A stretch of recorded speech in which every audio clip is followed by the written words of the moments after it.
So I'm sitting outside of Starbucks today, and this has become my norm. I'm actually outside, which I'm already starting to sweat. It's pretty hot in here, or out here. It's about 104 or 5 degrees, and it's supposed to get hotter. But Starbucks has become my norm, and I'm not gonna lie, I've been kind of dreading making another video. I don't know if I'm in a position to make a video, but we're gonna work, or we're gonna get through this one.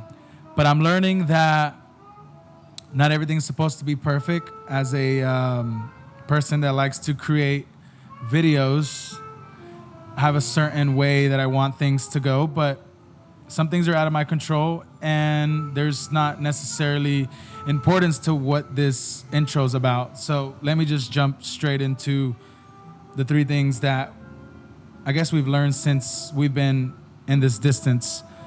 We're officially in month 6, and today is Monday. And we're only saying Monday because it's actually Wednesday, but I don't even know what day it is sometimes.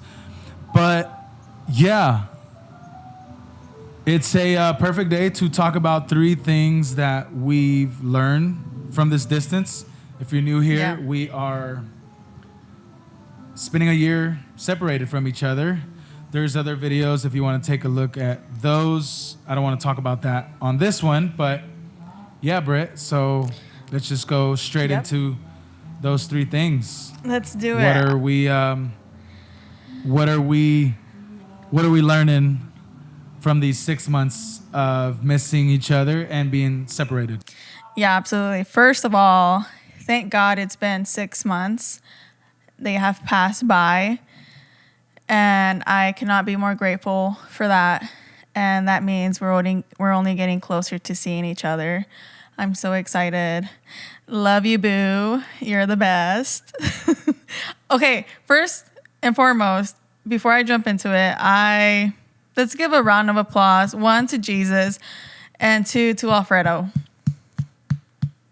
I think you are just handling this so well, and I'm truly so proud of you, and I cannot be more proud of you. I love you, and you're amazing.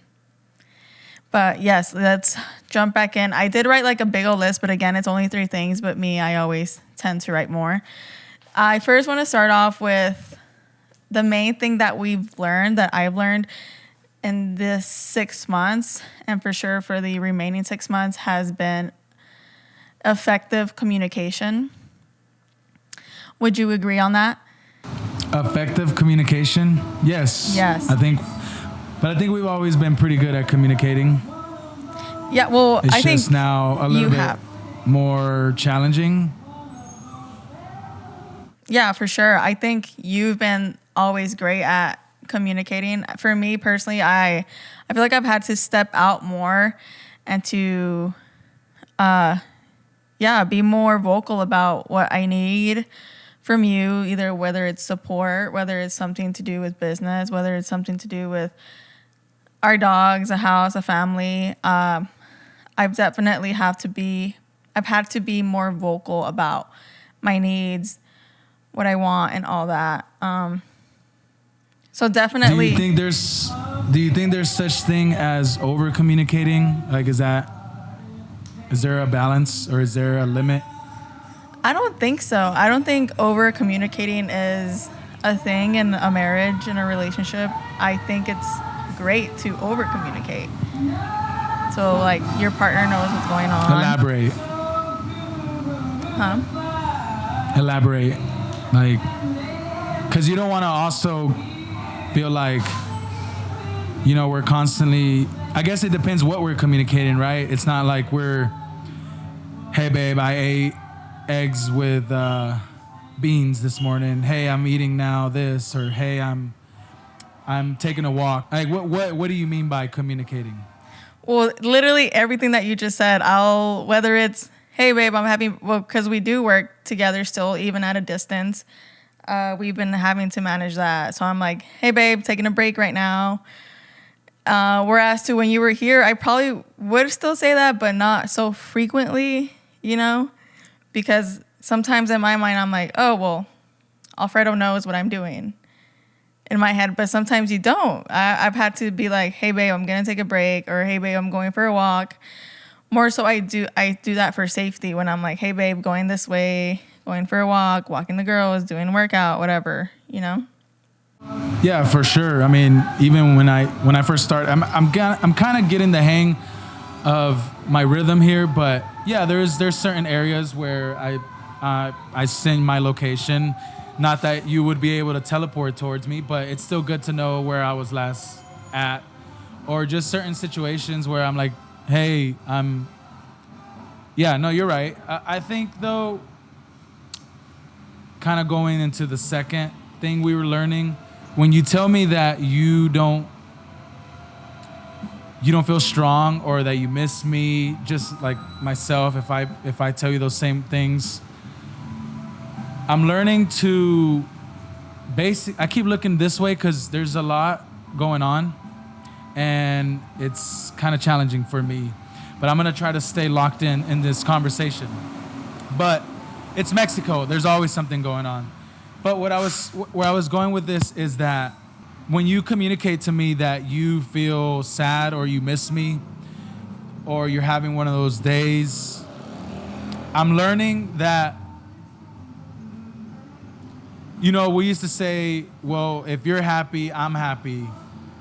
And I don't think that's necessarily the wise thing to do. I shouldn't feel happy because you feel happy, or I shouldn't get sad because you get sad.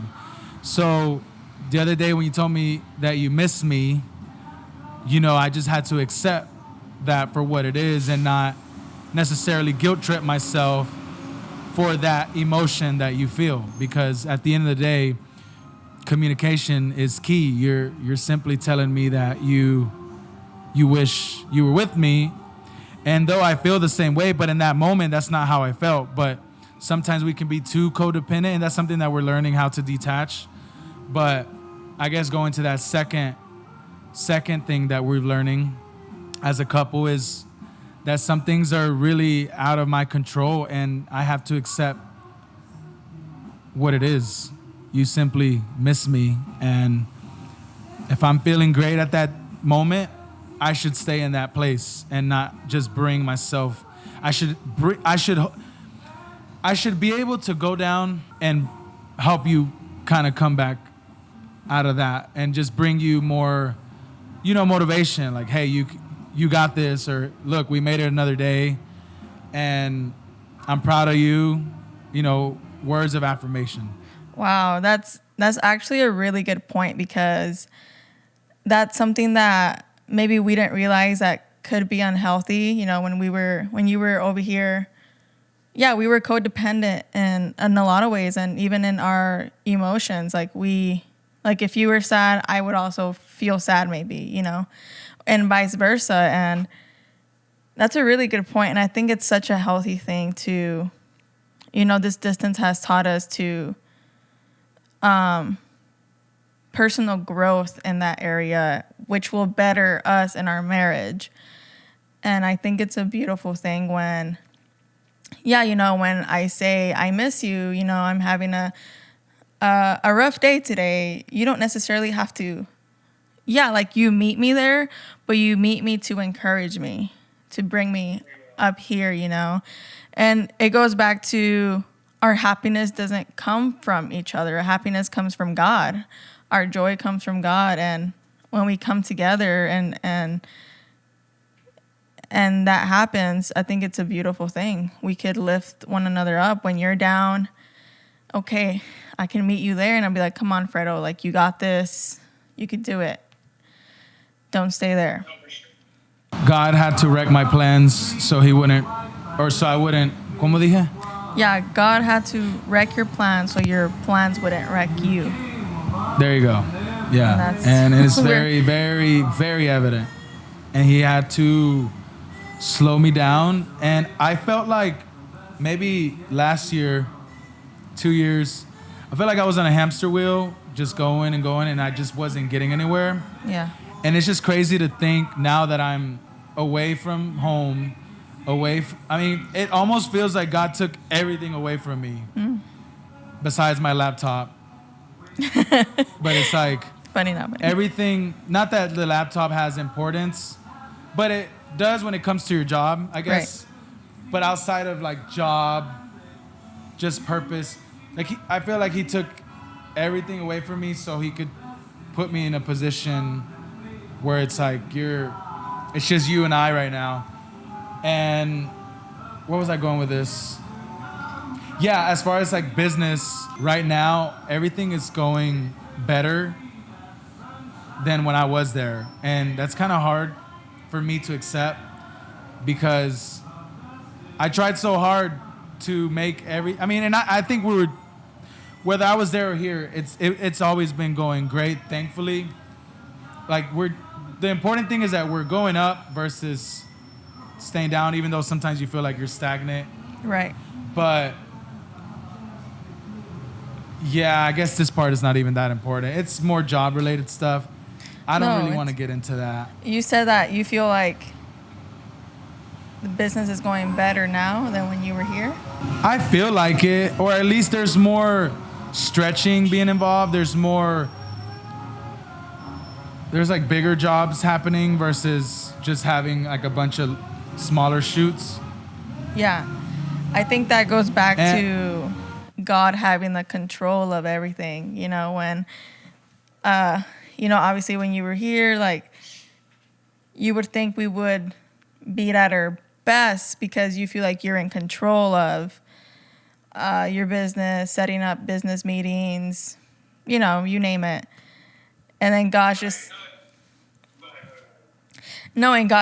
proving once again, I am in control of your business since day one, since before you even, it even was a thought in your head. I've been in control. It's been in my hands.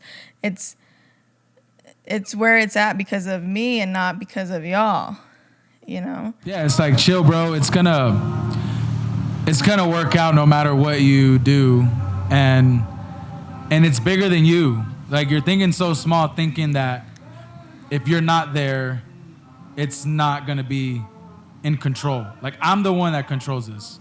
Absolutely. And yeah, of course, it's our responsibility to put our part in. But at the end of all this, yeah, that goes kind of ties into the accepting that I'm not in control, and I'm a big control freak, if I'm being honest. Yeah. I want to be in every situation, and I want it to look a certain way. But yeah, what's our third thing that we've learned? We didn't even talk about, like, usually I didn't even write anything down. I know you had some stuff down. I do. But what's the third thing that we've learned? Well, I had like there's so many things that we're learning in the process, but I guess these are the main things that are kind of highlighting our life right now. It's starting to get kind of sunny. Oh, okay, King. I got these Ray-Bans for $5 at a pop-up shop. There's like a street. They sell, I guess they're fake glasses or whatever. But hey, anyways, I'll take it for $5. Well, okay, I think another thing, a major thing that has played a role in this situation has been trust, loyalty, security. When I first was here, I was starting to hear some lies about you're by yourself. Nobody, if someone cared about you, they would be here. Your wife's not even here. Like, if she truly, truly cared about you, she would be here with you or want to be with you. And so these lies, they can manipulate you. They can play tricks with your mind. And us, also people. I mean, we've had comments, and that's why we have to stay connected, communicating, because we've had people tell us, oh, he's by himself over there.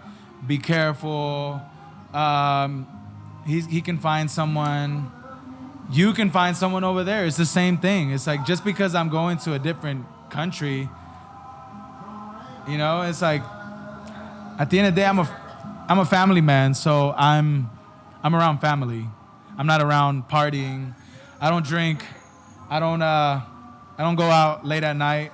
I sleep at 9, 10, and not that you know. At the end of the day, we're flesh. So if we don't pray, we don't find ways to stay connected in the spirit.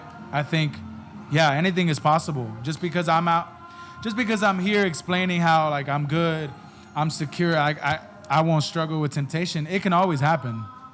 Those lies are right around the corner if you're not careful. Oh, for sure. I mean, I think temptation can happen any place in the world, right? It can happen in your own home, etc. I wanna. I forgot what I was gonna say. Oh, right. I think that there's been bigger issues that have really proved our loyalty and love for one another, not just this distance. Yes, it is our first time ever experiencing long distance. I hope that we never go through something like this. I think that Abel's journey proved a lot in our love and our marriage and our connection and our intimacy for one another. And so, for things that we've heard people say or whatever, it sure in the moment it did affect me. I'm like, okay, first of all, instead of saying something like that, why don't you just say a prayer for me? Why don't you just give me a word of encouragement instead of pushing me deeper, into the lies? And, like you said, if you're not careful, if you're not prayed up in the spirit, it could really be hurtful to your spirit and to your mind. And, God has shown us time and time again that our love can overcome it. Well, his love can overcome everything, but between you and I, with God's help, it could overcome this distance as well. And I trust you, you trust me, because God is in the middle of us. He's the one that connects us at the end, It just goes all that back to that. I mean, going through the Abel situation, we went through it together, Yeah. physically. Yes. And so through this situation, it's something that we have to go through it separately. Mm-hmm. And it's like, can you guys hang? Are you guys up for this? Can y'all really trust me now separated? And I ain't gonna lie, like, I'm tired of going through things, Yeah. I'm like, when does it get easy? But at the same time, life's not meant to be easy. We're supposed to be molded, and growth is right around the corner. It's happening every day, and it's truly incredible to witness this. But at the same time, yeah, it's not the easiest thing. But I think when we are united again, reunited, Yes. it's gonna be so special because we went through a health situation with our son, and now we went through this situation with our relationship or our marriage or just the distance alone. Right. And it's like, what else can take us down? And yeah, I mean, the enemy can whisper all day long in your life, you're in this because of this, or you're not gonna make it. And truth is, I think we are.